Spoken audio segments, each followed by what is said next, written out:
আমরা তো মনে করেন রংপুরে গেলে একসময় আমাদেরকে বলতো কালুয়া, কালুয়া বলতো আর কি। রংপুরি ভাষায় কালো মানুষকে কয় কালুয়া, আর নওগাঁত কয় কালা। নওগাঁত কি কয় বা? কালা। রাগ করতেছেন নাকি? হ্যাঁ, ইমাম আহমদ ইবনে হাম্বলের চেহারা এত সুন্দর, সুবহানাল্লাহ। উনি মাথায় টুপি দেন নাই, হালকা বাবরি চুল, কানের এই লতি পর্যন্ত। খুব খেয়াল করে শুনবেন। ইমাম আহমদ ইবনে হাম্বল বললেন, আমি এই চ্যাংরাটার কাছে যে আগুন তাপাই, কিন্তু আলেম মানুষ তো, উনি চুলার কাছে যাইতেছে আর মনে মনে বলতেছে, আমি যে চুলার কাছে বসে আগুন তাপাবো, এই ছেলেটার কাছ থেকে যদি অনুমতি না নেই, যদি ফট করে চ্যাংরাটা আমাকে ধমক দিয়ে কয়, এই হুজুর, চুলা আপনি ধরাছেন না আমি ধরাছি, তখন কি জবাব দিব? এটা হতে পারে না? জ্ঞানী মানুষের বিবেক এটা বাধা দিতে পারে না? তো ইমাম আহমদ ইবনে হাম্বল বলতেছে যে আমি তার কাছ থেকে অনুমতি নেই। এখন অনুমতি নিতে যাইয়া আবার মনের মধ্যে খটকা লাগছে যে আমি যে তার কাছ থেকে অনুমতি নেব, যদি সালাম না দেই, যদি কয় কেবা হুজুর, ক্যাঙ্কা হুজুর হলিন, সালাম কালাম নাই।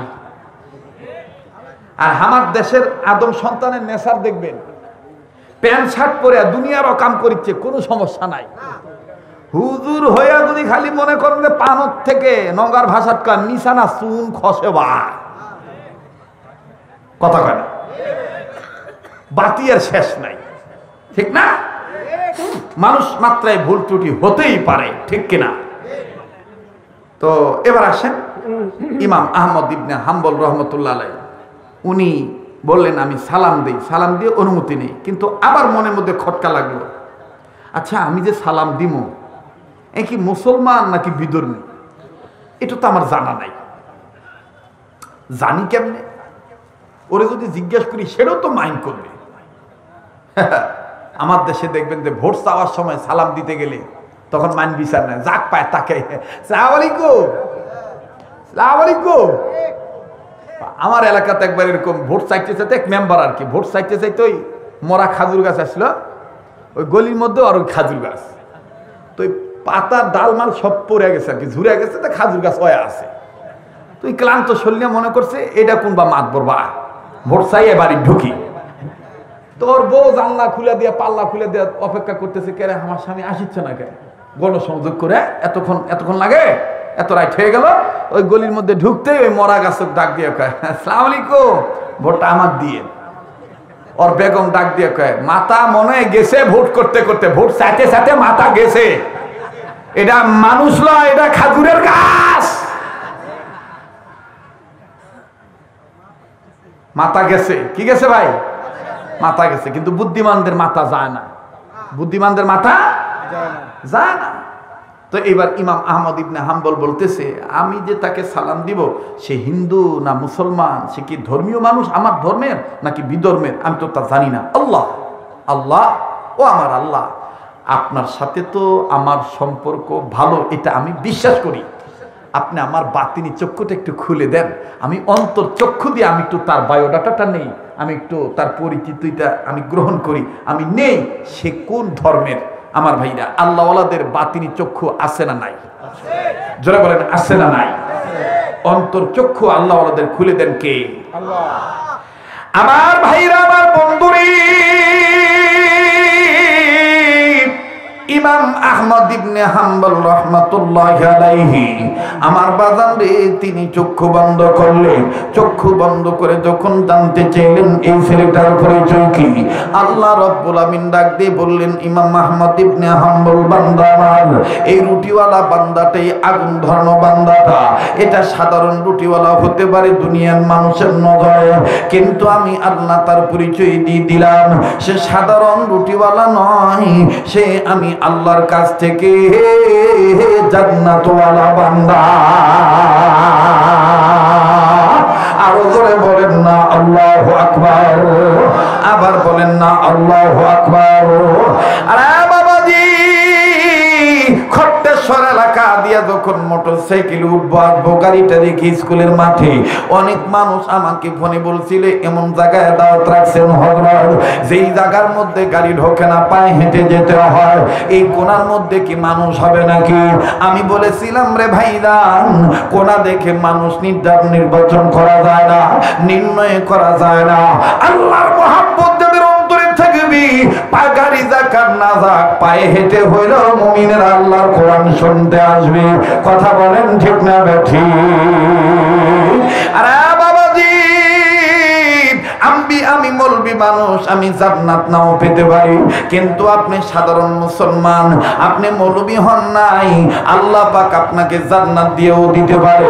দেখেন এবার ডাক দিয়ে বলতেছেন ইমাম আহমদ ইবনে হাম্বল, তোমার নজরে সে রুটিওয়ালা হতে পারে, কিন্তু আমি আল্লাহর কাছে যৌথ পরিচয় চাইছ, আমি আল্লাহ রব্বুল আমিন জানাই দিলাম সে সাধারণ রুটিওয়ালা নয়, আমি আল্লাহর কাছ থেকে জান্নাতওয়ালা। ইমাম আহমদ ইবনে হাম্বল ডাক দিয়ে বললেন সুবহানাল্লাহ, আমার পক্ষে জান্নাতের টিকিট নেই, জান্নাতের দলিল নাই, কিন্তু এই বালকটা রুটিওয়ালার পক্ষে জান্নাতের দলিল আছে। আল্লাহ পাক বলে দিলেন সে জান্নাতওয়ালা। দেখি তো এই যুবকটা কোন আমলের বিনিময়ে জান্নাতওয়ালা হলো। নওগাঁ জেলার রানীনগর উপজেলার খট্টেশ্বর এলাকার বাপ ভাইরা, কোবরাতলি বাজার এমনকি চকাদিন এলাকার বাপ ভাইরা, আমার বন্ধুগণ, আমার বাবাদিরা, পর্দার মা বোনেরা, গভীর মনোযোগ হয়ে শোনো। যুবক বন্ধুরা আমার কোন দিকে কোনো নজর নাই। ইমাম আহমদ ইবনে হাম্বল ডাক দিয়ে বললেন জান্নাতওয়ালা যেহেতু, আমি তাকে সালামটা দিই। এইবার সালাম দিয়েছি, সালামের জবাব যুবক দিল। ইমাম আহমদ ইবনে হাম্বল ডাক দিয়ে বলতেছেন আল্লাহ, এইবার আমি একটু তদন্ত করে, ইনকোয়ারি করে, অভিযান করে, খোঁজ করে, তাহকিক করে আমি বের করব সে কেমনে জান্নাতওয়ালা হলো রুটিওয়ালা থেকে। এবার বাদান ইমাম আহমদ ইবনে হাম্বল রাহমাতুল্লাহ আলাইহি রুটিওয়ালার দিকে নজর করতেছে। চুলা যখন আগুন ধরে গেল, পানি যখন গরম হয়ে গেল, ইমাম আহমদ ইবনে হাম্বল নজর করে দেখতে পাই এই রুটিওয়ালা আমার বন্ধু আটার মধ্যে যখন গরম পানি ঢালে, এই গরম পানি আর আটা যখন মিশায় রে বাবা, তখন এই রুটিওয়ালা প্রথম মিশানোটা বিসমিল্লাহ বলে, বিসমিল্লাহ বলার পর আরো যখন বাজায় এরকম করে, আমাদের ঢাকায় বলে সেটকায় আর নওগাঁয় বলে মতে। কি করে বা? মতে। ঢাকায় বলে সেটকায়, নওগাঁয় বলে মতে, জয়পুরহাটে কয় হাতায়, কথা কয় না, জয়পুরহাটেও কয় সেনে সানে, কথা কন ঠিক কিনা? আর একটু দিনাজপুর, বিরামপুর, ফুলবাড়ি অঞ্চলে যাবেন, সেখানে বলে মিশায়। যাই হোক বাজান, যেটাই হয় হোক।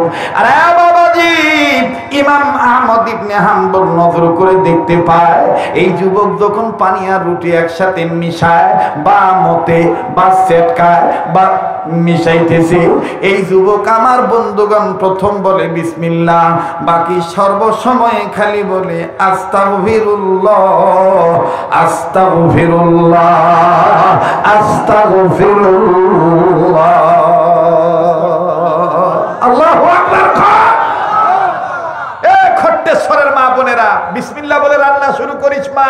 চুলার আগুন, এখন তো আর চুলার আগুনও ধরার লাগে না, চুঙ্গা তো আর ফুকান লাগে না, চুঙ্গা ফুকান লাগে, এখন সুবিধা হয়ে গেছে, গ্যাস এসে গেছে, তালা খালি ইনকা করে ঠাস করে দেখ, ঠাস করে জ্বলে, ধাপ করে ওঠে।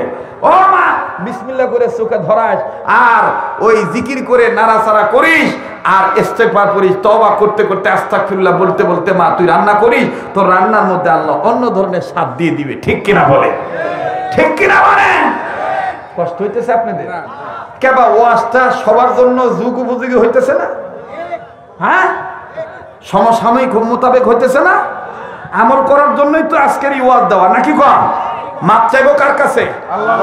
আল্লাহর কাছে। এবার ইমাম আহমদ ইবনে হাম্বল বলতেছে বুঝছি, নগর ভাষাত কয় বুঝা পাছি বা, এই কারণেই তুই আল্লাহর কাছ থেকে জান্নাত পাসি। এই সব কাজে কাজে কি করছু? আস্তাগফিরুল্লাহ করছ। আবার বলেন, ওয়াদা করেন দৈনন্দিন জীবনে 200 বার আস্তাগফিরুল্লাহ পারবো ইনশাআল্লাহ বলতে? কারণ আমি চাই আপনারা বেশি দিন বেঁচে থাকেন, আপনারাও চান আমি বেশি দিন বেঁচে থাকি। কথা কন ঠিক কিনা? আল্লাহ কবুল করেন, জোরে কোন আমিন। এবার যুবক ডাক, হুজুর ডাক দিয়ে কয়, বাবা তুমি একটু এই মতামতি বন্ধ করবা, বা তুই ঠ্যাংগুলা পোয়াতি নিয়া সালপর মতন তুই ঠ্যাং মিলা দিছু কে রে? কয় মাস চলিছে তোর পেটে? জোয়ান স্যাংরা তুই ঠ্যাং মিলা দিছু মানে? এটা তো নিয়া ওই পোয়াতি নিয়া যারা পেট যাদেরকে চলে আসে তারা নাইকা করে ঠ্যাং মিলা দিয়ে বসে। কথা হয় তারা রাগ করতেছেন? আমার আবার এটা একটা অভ্যাস, আমি যে অঞ্চলে যাই ওই অঞ্চলের আঞ্চলিকতা ফট করেই কব্জ করি। যদি ঠিক থাকে আঞ্চলিকতা, বেড়ে যায় মুহূর্তের মধ্যে আন্তরিকতা, মনে হবে যে এই লোকটা আমাদের আপন, অনেক আপন। ঠিক কিনা বলেন? গত 9 দিন রংপুর ছিলাম, রংপুর বিভাগে, এ বাহে বুহে, বুঝেন না? আর এখন তো মাশাআল্লাহ কিছুটা আরেকটু উন্নত, এবার আরো যাবেন আরো উন্নত, কুষ্টিয়া গেলে তো একেবারেই উন্নত। ঠিক কিনা বলেন? তো আমি আর একটু জানতে চাই, আমি কি চালাবো না দোয়া করে দেব? ভাইয়া, যুবক বন্ধুরা, চালাবো? আর একটু সময় দেওয়া যাবে না ভাইয়া? তাহলে আবার নারায়ে তাকবীর। আমি বলবো আজকের মাহফিল, আপনারা বলবেন চলবেই চলবে। আজকের মাহফিল আমাদের মান্যবর সভাপতি এবং অন্যান্য চিফ গেস্ট, ওনারা তো অনেক ব্যস্ত মানুষ, আমার বড় ভয় করতেছে। ওনারা উঠে যাবেন ওনাদের সুবিধা অনুযায়ী। তবে আজকের স্টেজটা যে সুন্দর হয়েছে, জ্ঞানীগুণী মানুষ সবাই একসাথে আছে, আমি গুনাহগারের সাথে, এটা যদি শেষ পর্যন্ত থাকে তাহলে A to Z কমপ্লিট সুন্দর। কথা বলেন ঠিক কিনা?